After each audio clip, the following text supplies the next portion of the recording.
wondering, given the huge potential that you're talking about, with an influx of tourists into the regions, what about the issue of infrastructure? Do these countries have the infrastructure and perhaps the sustainability programs to cope with more tourists, or is that something that's also being looked at? It's part of the bigger discussion about how do we have sustainable tourism. And as you know, infrastructure is one of the issues we discuss also in APEC under connectivity. And I think there's progress now that we do have this framework on infrastructure investment. And a lot of times you will see that the discussion is about trade flows. But it is a natural extension that once you're talking about connectivity, whether it's port to port or airport to airport, it will also help people to people travel. And I do believe that people to people travel is, we are not just talking about tourism obviously, but also for trade and investment purposes. So in the first instance, it's the infrastructure of connectivity. You're talking about the airports, the ports, and then the roads. The intermodality and the interconnectivity. And that's a lot of that discussion in APEC that's already been discussed under our APEC APEC framework on connectivity, which talks about infrastructure. It's three components: infrastructure, institutional connectivity. So in our case, when we are talking about travel facilitation, it's the immigration authorities, it's the customs authorities. For goods, it's customs authorities that need to be coordinated. And then the third component is people-to-people connectivity.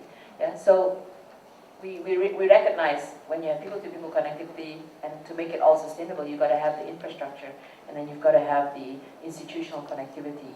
And I would say the other aspect, once you have the infrastructure connectivity, you've got to have the planes and the ships to be able to come in. So that's another aspect, which is more the Bogor goals. It's about the liberalization of services industry, which is another component that needs to come in.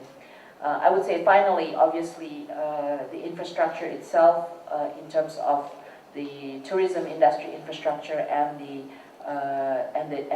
human resources that need to go hand in hand with making sure that your destination can receive all these visitors. Yes, just to add a little bit, I think the Minister just covered the part related to infrastructure quite well. In many ways, Asia and the Pacific are known to have the best infrastructure now in relative terms in the world. And the connectivity that she referred to is the second objective that we are talking about. When we talk about barriers to healthier growth, we identified two out of others that are of prime importance. One is travel facilitations, particularly visas, and two is connectivity. You can't promote really, you can't ask people to come to a country if it's difficult to come because the visas are not granted, and if they can't come because they're not connected by sea, by air, or by... Today, 52% of world travelers arrive to their destinations by air. This is a fact. So airports are very important. Interconnections between different modes of infrastructure are also important. Last week, I landed in Hong Kong. My final destination was a hotel in Macau. I took off from the airport, from the aircraft. I was taken directly from the transit area to a ferry. The ferry took me to a landing place in Macau. And then, of course, the car was waiting for me at the ferry and took me to the car. And it was so smooth, so easy, so impressive. And it's a way of thinking that we should be going to. But the last part of your question, I think I need to compliment, because you asked about sustainability. I think what you mean is, do we keep adding infrastructure, and where do we stop there as such? I think it's very important to clarify that growth and sustainability are not a zero-sum game. More growth does not mean less sustainability and less responsibility towards our environment, towards our society, towards our economy. It's exactly the other way around. More growth should mean more revenues, and more revenues should be put into the service of preservation, conservation, and better life quality. That's how we see it, two sides of the same coin. So we are not going to be scared with more growth, because we have a responsibility towards growth and an equal equal responsibility even more towards making our industry a much more sustainable contributor to the sustainable development goals of the United Nations. Thank you. Just a bit of advertising. The next 2 days we are having an international conference on sustainable development with a special focus on tourism. So a lot of these issues will be discussed. Exactly what Talib was saying. How can we achieve growth and sustainability? And economics newspaper. I just wanted to ask you, can you, knowing that this travel facilitation program is, consists a lot of technical issues, which is actually including a lot of ministerial. Can you give us exact timeline, or this program will be another open-ended program for APEC? And maybe for Mr. Talib, can you give us the insights of how this program should be, ideally, how long for one country to actually should implement this program? And the second question is actually about the tourist family airport. Yes, okay, tourist. So this is quite interesting. So what are the aspects of, I think because Indonesia is initiated this this program also, what are the aspects inside? Are these going to be just like customs issues, service in the airport, or maybe there are more like design, or some add-on at our airports in Indonesia? Thank you. No, we hope it's not just talk, but that there is something that we can achieve.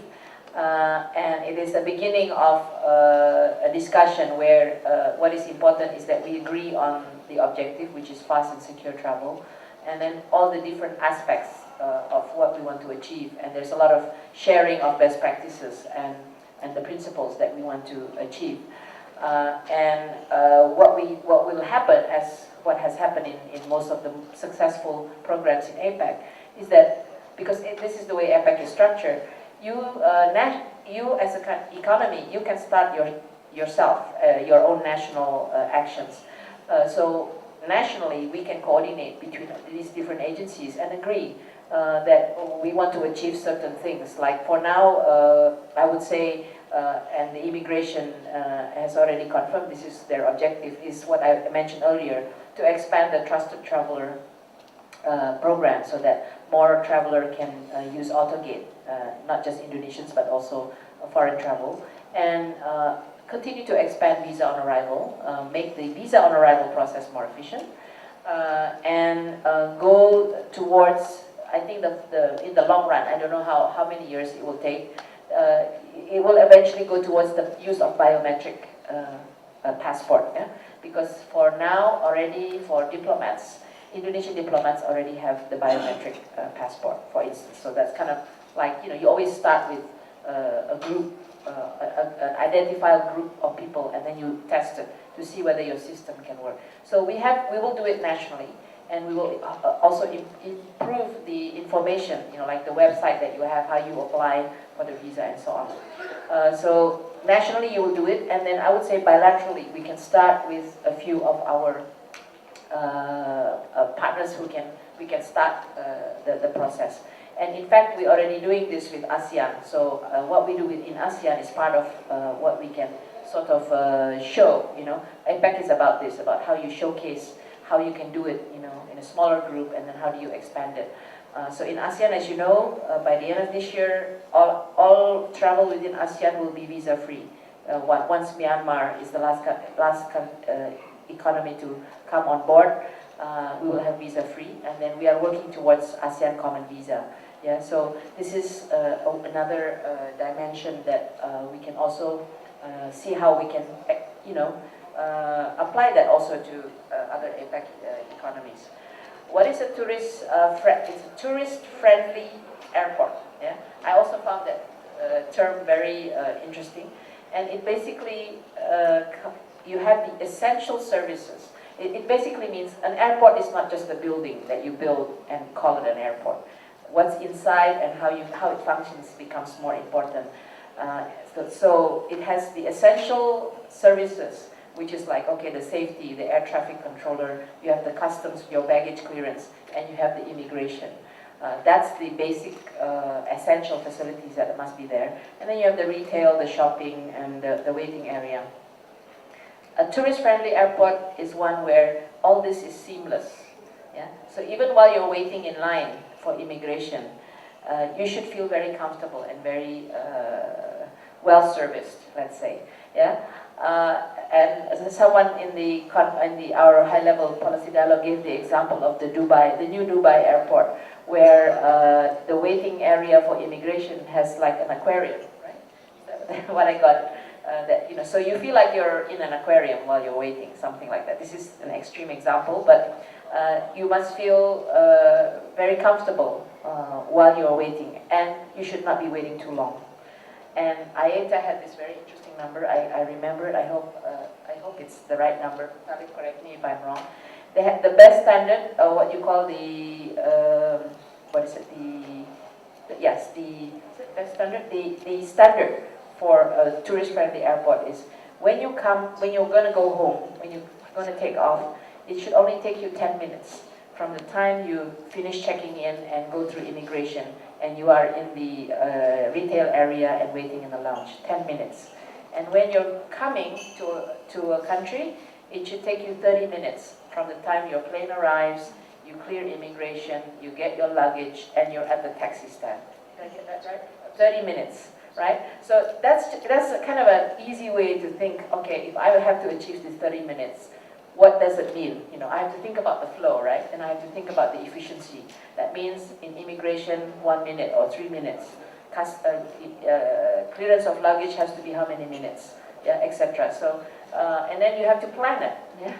It's a spatial planning, it's a system planning, and if you want to make them comfortable while they're waiting, then you can provide whatever inside that area for when you're waiting. Actually, in a lot of countries I have been to, they have a lot of tourism promotion and in that immigration waiting area, for instance. So a person doesn't feel like he or she is waiting, is being entertained or being informed or being felt very comfortable and felt very welcome. Tourist friendly means you got to feel welcome. And it's very important, airport's very important. It's the first impression you have of the country.